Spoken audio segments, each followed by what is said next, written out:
म्हणजे एक शेतकरी होता बरं का भाऊ, शेतकरी होता आणि तो काय न्यायचा दुकानदाराकडे जाऊन साखर न्यायचा, साखर तांदूळ सर्व काय न्यायचा.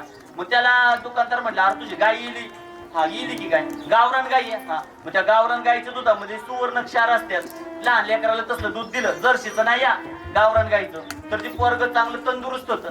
मग मला तुमच्या इथून ना 1 लिटर दूध रोज आणत द्यायचा. आता ह्यो शेतकरी होता ना, तो म्हणला ठीक आहे भाऊ. तो गेला घरी बायकोला सांगितलं 1 लिटर दूध राखून ठेवायचा, डेअरीला नको घालू म्हणला. तो 1 लिटर दूध रोज घेऊन जायचं आणि दुकानदाराला द्यायचा. आता दुकानदारच होता ना, आता दुकानदार म्हणला ह्यो देतोय आणून बरं का, पण मापात पाप करतो का एकदा बघूच. आणि त्याने पाहिलं तर मापात पापच गावलं.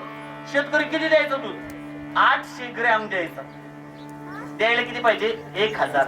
तो द्यायचा 800 ग्रॅम. 200 ग्रॅमचा तो काय करायचा? तोटा करायचा. दुकानदार म्हणला, अरे दिसायला फक्त अशिक्षित दिसतो, पण किती रे स्वार्थी, किती रे निष्ठू. हा, असली मळकी कपडे घालतो आणि काम पण मळकी करतो. शेतकरी म्हणला, काय झालं भाऊ, काय चुकलं का? मग तुला मी 1 लिटर दूध आणायला लावलं आणि तू दूध किती आणतोय? 200 ग्रॅम काढतोय, 800 ग्रॅम दूध आणतोय. तो म्हणला, भाऊ मी अशिक्षित आहे, माझ्याकडे कुठलं माप आहे? वजन काटा तरी आहे का? मला काही नाही, फक्त मी तुमच्याकडून जी साखर तांदूळ जी घेऊन जायचो त्याच्या मापाचं मी एक दगड केलाय हो. आणि त्या दगडाच्याच मापात मी तुम्हाला दूध आणून देते.